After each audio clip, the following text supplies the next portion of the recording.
My wife doesn't want you there. She thinks you're pathetic.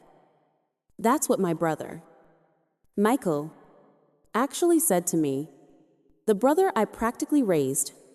The words came through the phone, and in an instant, 15 years of my life, 15 years of sacrifice, just detonated. Have you ever sacrificed everything for your family, only to feel invisible? Let me know your story down in the comments. That sentence, it rewinds the clock. Not 15 years, but 11. I'm standing in a sterile, gray lawyer's office, the air smelling like old paper and stale coffee. Our parents' funeral was 3 days ago. The car accident was so fast, so final. It didn't feel real. All I remember is the silence, a deafening, echoing silence that had suddenly become my entire life. I was 28. Michael, my brother, was just 17. The lawyer slid a check across the mahogany desk. It was our father's life insurance policy. Their only real legacy? I looked at the number $450,000. In that moment, I had a choice. I was the sole beneficiary. I could have taken half. I could have taken all of it, put it in a trust for myself, and told Michael to figure out his own path. God knows. I had my own life, my own marketing career I just started, my own future to build. But then I looked at Michael. He wasn't even listening. He was sitting in the corner, headphones on, a sketchbook open on his lap, pencil flying. Even then, in the depths of his grief, he was drawing, not cartoons, buildings, intricate, impossible structures. He wanted to be an architect. It was the only thing he'd ever wanted.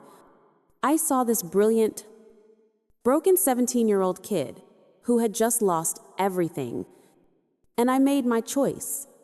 I didn't split the money. I didn't put it in a savings account. I took all of it. And I bought him a future. A week later, I took him to Denver's Reno Art District. It was just starting to boom. All brick and steel and potential. We walked into a brand new penthouse. The last one available. Floor-to-ceiling windows. A view of the mountains. Exposed ductwork. It was an architect's dream. I signed the papers. The title was in my name. I had to, legally. But I turned to him and handed him the keys. He just stared at them. This is it, I told him, trying to keep my voice steady. This is your foundation. Michael, you focus on school. You focus on your art. I'll handle the rest. This is what Dad would have wanted. He hugged me. The first time he'd shown real emotion since the funeral, and he cried into my shoulder. And I thought I'd done it. I thought I'd saved him. I wasn't just giving him a home. I was trying to rebuild one for both of us. I just didn't realize I was the only one holding the hammer. I'll handle the rest. I said those words 11 years ago, and I never stopped living them. The rest became my entire 30s. It wasn't just the penthouse. That was just the beginning. I was a good marketing manager. I knew I was. But I watched colleagues leapfrog me for promotions. I didn't have the emotional bandwidth to fight for. I couldn't stay late for the big product launch. Michael was having a crisis with his final exams. I couldn't volunteer for the high-profile travel assignments. Michael couldn't be left alone during his first big breakup. I stayed in my safe, comfortable role, the one that paid the bills. All of them. His car insurance, his utilities, the monthly HOA on that penthouse, which was more than my own rent. I became his safety net, a human shock absorber for his entire life. He graduated with honors. I was so proud. He landed a good job at a junior architect firm. But soon, the complaints started. The pay was too low. The work was uninspired. I can't be a corporate drone. Sarah, he'd tell me over dinners I paid for. It's not in my DNA. I need to build my own thing. So, what did I do? I went to my bank. I opened a new high-yield savings account. I labeled it Michael's Studio Fund. And for 5 years, I funneled every bonus, every tax return, every cent I saved from not traveling, not buying a new car, not living my own life. I watched it grow. 10,000, 30,000, until it hit $50,000. A seed fund, a nest egg I'd built for his dream, while mine were collecting dust. I told myself it was an investment in his talent, an investment in our family's name. Then, 6 months ago, he came to me with a new proposal. I need to go to Japan. Sarah, you just don't understand. The craftsmanship, the minimalism. I need to see the work of the masters. It's not a vacation. He insisted. It's research. It's for the studio. He showed me a list of temples in Kyoto. He talked about architectural theory with a fire in his eyes I hadn't seen in years. And I caved. I looked at the little bit I'd managed to keep for myself. My, in case of emergency fund. I transferred $10,000 to his account. Go. I told him, go and get inspired. I was so busy being his foundation, his provider, his bank. I'd forgotten to be his sister. Or maybe I wasn't his sister anymore. I was just a resource, a utility, the person who just handles things. I kept telling myself, one day, he'll be on his feet. One day, he'll see everything I did. One day, he'll be grateful. I was so focused on one day that I didn't see what was happening today. I didn't see the woman who had started appearing in his social media, this healing and finances blogger named Jessica. I didn't notice how his calls became less about architecture and more about living your truth and cutting out toxic energy. I just kept paying the bills. Right up until that Tuesday morning, the morning a friend sent me a link. I was at my kitchen counter. Midway through my first cup of coffee, it was Tuesday morning. Just a normal Tuesday. My phone buzzed. A text from an old college friend, hey. Is this Michael? There was a link. I clicked it. My stomach hollowed out. It was a blog. A healing and financial wellness blog. The author's name was Jessica. The header photo was her kissing Michael. The headline of the top post read, "Our surprise wedding and the power of cutting toxic energy." I scrolled. My hand was shaking so badly I almost dropped my mug. There they were, Michael in a sharp black tux, Jessica in a flowing white dress, kissing, in Kyoto, in front of one of the exact temples he had sworn was essential for his research, the $10,000 trip I had paid for. It wasn't research. It was his secret honeymoon. The post was full of smug, self-help language, how they were living their most authentic life, how they had to shed relationships that were no longer in vibrational alignment. I scrolled past photos of them at the wedding dinner, laughing with a small group of friends I didn't recognize. I wasn't just uninvited. I was the toxic energy they'd cut. I set the coffee down. My blood was roaring so loud I couldn't hear the morning traffic. I hit call on Michael's number. Straight to voicemail. I called again. Voicemail. On the third try, it rang. Once, twice. Then, a woman's voice. Crisp and annoyed. "Hello," Jessica Primeras said. My voice barely a whisper. Yeah. Who is this? It's Sarah, Michael's sister. Put him on the phone. I heard her give a short, sharp laugh. Oh, it's you. Listen, Sarah, Michael is a little busy. We're on our honeymoon, enjoying our vibe. He doesn't need you stirring up drama. Honeymoon, I said. The word feeling foreign and sharp. You got married, why didn't he tell me? Why wasn't I? The line went quiet for a second. Then I heard her muffled voice. Not talking to me.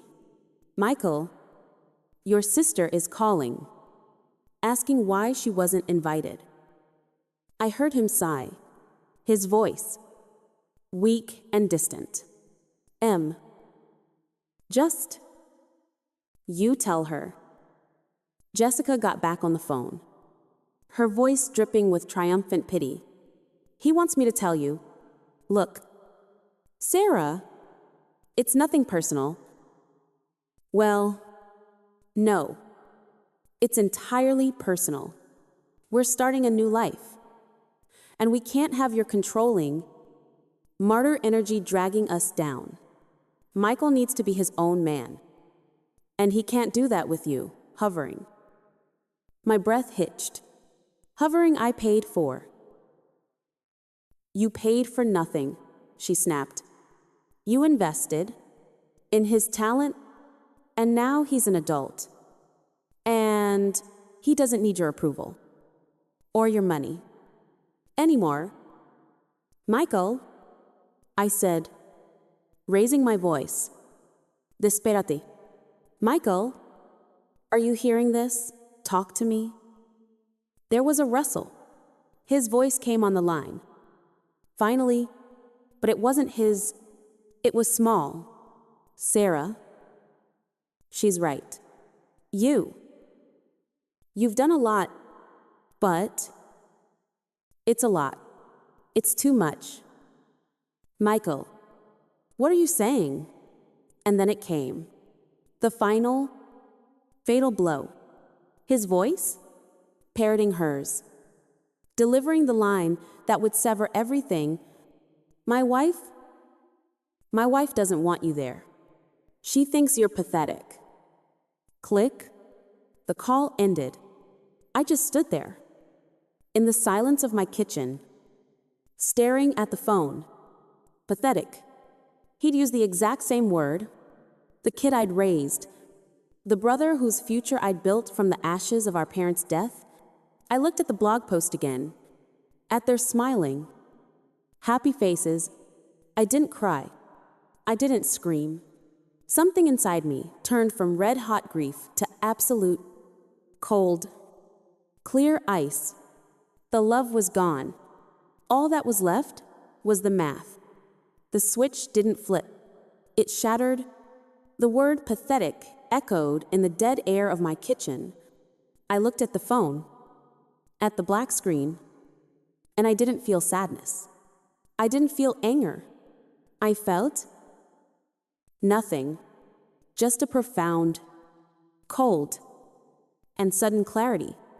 The love I had poured into him for 11 years had just evaporated. It was a bad investment. And you don't cry over bad investments, you liquidate them. I walked to my home office. I sat down. I didn't cry. I didn't scream.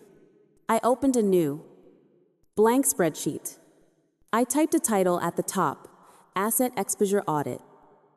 Column A, Line 1, Rhino Penthouse. Column B, $450,000. Column C, Legal owner Sarah, my last name. Line 2, Michael's studio fund. Column B, $50,000. Column C, account owner Sarah, my last name. Line 3, Japan research trip. Column B, $10,000. Column C, paid by Sarah, my last name. American Express. I went down the list. The HOA fees I paid monthly, the car insurance, the utilities, The total exposure clicked past $510,000. For 11 years, I had been a sister. Now, I was just a creditor. My fingers moved to my phone. I didn't call Michael back. I called Amanda. Melavier. She picked up on the second ring. Her voice, all business. Amanda, I need a fast legal read. I explained the situation. The life insurance policy, the penthouse in my name, the studio fund. Also, in my name, the trip. I told her what they'd said. Amanda was silent for a beat. Then she said, Sarah, let me be crystal clear. Your name is on the deed. Your name is on the accounts. They have zero legal standing. They could try to claim gift intent, but what they just did, that's called burning the bridge, legally. You're bulletproof. In fact, I'd argue that any implied contract you had as sister was just unilaterally terminated by them. So, what do you want to do? Sell? I said, everything. Good, she replied. It's cleaner. I'll have the standard eviction notice paperwork ready. But you should start with the realtor. Get it listed. I hung up. The revenge wasn't going to be a dramatic, tearful confrontation. It was going to be a series of executed transactions. First, I called American Express. I need to dispute a charge for $10,000. I paid for a business research trip for my brother. He used it for a personal honeymoon without my consent. Yes, I consider that fraudulent use. The agent put me on hold. And 3 minutes later, the charge was provisionally reversed, pending investigation. Second, I logged into my investment portal. I found the studio fund. I clicked withdraw. A warning popped up. Withdrawals may be subject to income tax and penalties. I clicked confirm full liquidation. $50,000 was on its way to my checking account. Third, I Googled top realtor Denver Reno and called the first name on the list. A sharp, fast-talking man answered. I have a penthouse in the Reno Art District. I said, my voice as cold and clear as his. I want to list it. Immediately. I'm not interested in a bidding war. I'm interested in a fast, all cash. Quick, close, price it aggressively. I want it gone. He paused, likely shocked by the lack of seller's sentiment.